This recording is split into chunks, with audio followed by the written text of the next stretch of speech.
আলেম যদি আলেমের মতো হয়, আলেম যদি আলেমের মতো থাকতে পারে, তার কোনো অভাব থাকতে পারে না।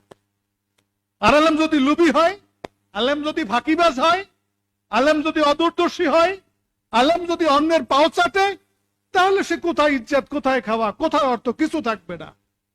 তোমরা মনে করবে না যে আলেম হইলেই বুঝি তোমরা সব হারাবা। নো, বহু সম্মান আল্লাহ তাআলা আমাদেরকে করে, বহু সম্মান আল্লাহ তাআলা আমাদেরকে দিয়েছে। এজন্য আমি বলি না সবাই মাদ্রাসায় পড়বা, কিছু তৈরি হও।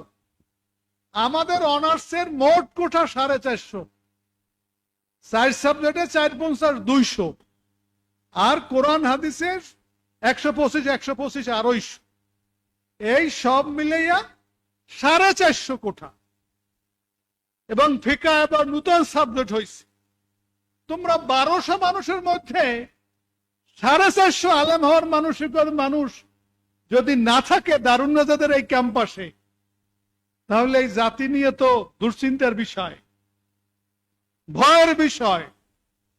তোমাদের বাপ মার যে চোখের পানি, শিক্ষকদের যে চোখের পানি, তা নিরর্থক মনে হবে। 1200 মানুষের গণে যদি বাহির থেকেও তো 100 ছাত্র ভর্তি হয়, সেখানে 350 ছাত্র তৈরি হও যে আমরা আলেম হব।